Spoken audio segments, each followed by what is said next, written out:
The Goltra Fire in Clear Creek Canyon is flaring up. It's now grown to 200 acres since starting yesterday. Jefferson County officials are providing an update right now. Let's listen in. My name is Jackie Kelly. I'm a PIO with the Jefferson County Sheriff's Office.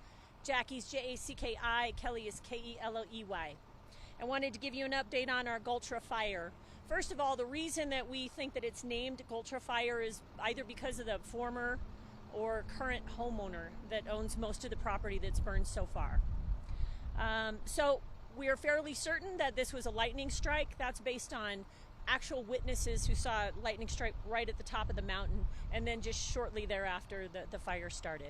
It was late in the day yesterday, which was an added difficulty for us because we had limited hours of daylight to really pull together a good plan and get resources here to work the fire before it got dark.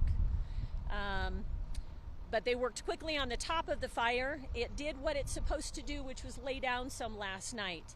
But I was told that the down canyon winds caused some very erratic fire behavior last night, and it grew significantly. We're at what we believe to be 200 plus, could be much more than that. We will have an MMA flyover that'll give us some real good totals this morning, and we'll get that to you.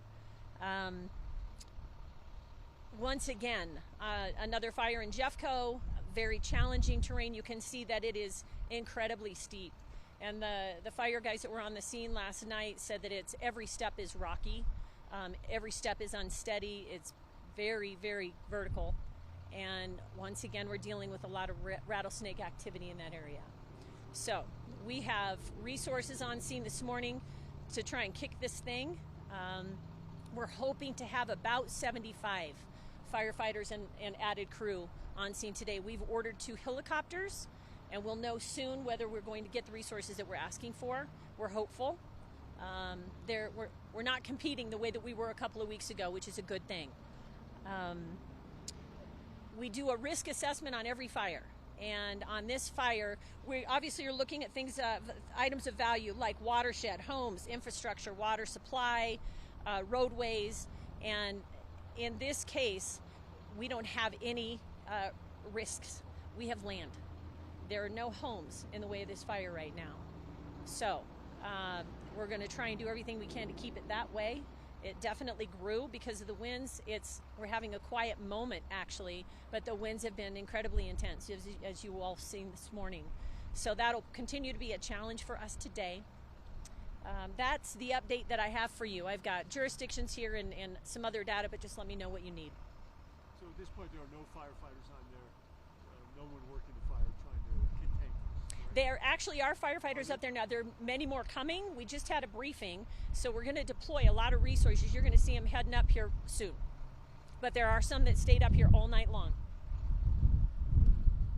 Are we good?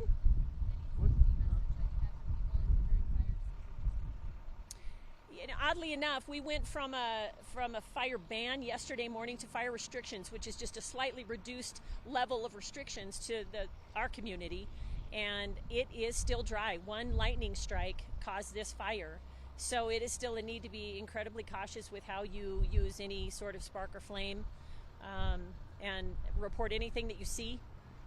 The winds are not in our favor today, but we'll hope for a fire forecast that shows that it looks like it's going to get better this afternoon. We'll wait and see.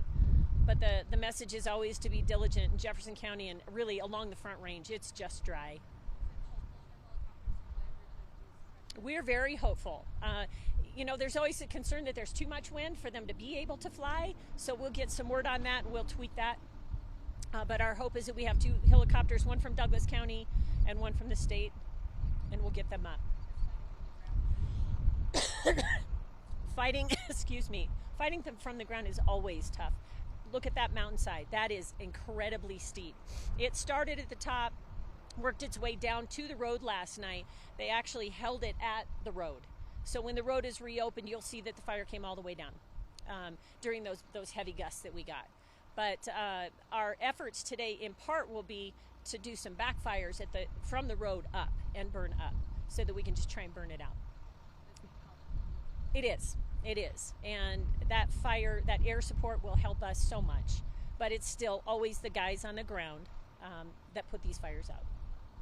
Okay. Jack, can you just talk a little bit about the resources now compared to what they were 2 weeks ago when you had the fire down south? We think resources are going to be good today. We're still waiting to hear back from the state. We have lots of resources here that showed up this morning, so it's already great news.